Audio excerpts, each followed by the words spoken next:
ఇప్పుడు మనం చూసి స్కిన్‌కి అనేది సబ్బులు రకరకాలుగా వాడతాం. అసలు సబ్బు స్కిన్‌కి వాడాలా? సబ్బుల పేర్లు నేను చెప్పను కానీ, అని స్కిన్‌కి ఏం వాడితే గ్లోగా ఉంటది? ఏం ఒక రెమెడీ చెప్తారా మా కోసం? రెమెడీ అంటే ఇప్పుడు మనకు ట్రస్ట్ సిద్ధ వైద్య ట్రస్ట్ అనేది మనం బాబాయ్ గారి పేరున స్థాపించాము. హ్మ్. ఇప్పుడు ఏమి రెమెడీ చెప్పినా ఎవరు చేసుకునేటట్లేరు. హ్మ్. ఇప్పుడు అల్లం, బెల్లం అనేది ఉన్నది. హ్మ్. దాన్ని కొనుక్కుంటారు తప్ప రోడ్డు మీద దొరుకుతుంటే ఎవరైతే ఇప్పటివరకు ఇంట్లో తయారు చేసినామని నాకు చెప్పిన వాళ్ళైతే లేరు. హ్మ్. ఎలా తయారు చేసుకుంటారు దాన్ని? అల్లము, వాము, హ్మ్.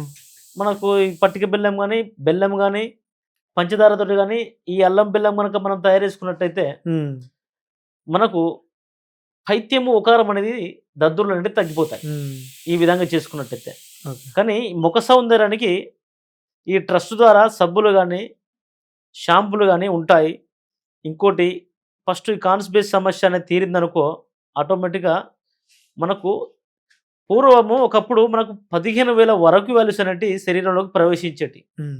అవి ఇప్పుడు కాస్త తగ్గుతూ అంటే గాలి కలుషితం అయిపోయింది. నీరు కలుషితం అయిపోయింది.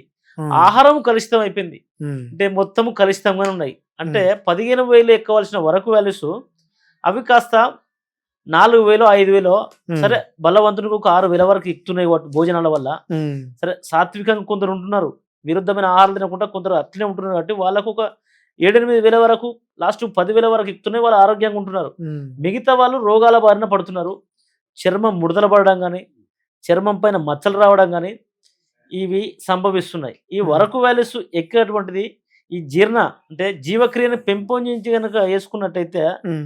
ఒక రోజు తప్పించి రోజు యేసుకున్నట్టయితే ఆటోమేటిక్‌గా ముఖం గ్రోత్ వచ్చేసి ఈ ముడతలు, ఈ మచ్చలన్నీ పోయి వాళ్ళు గూడా అందంగా మారతారు.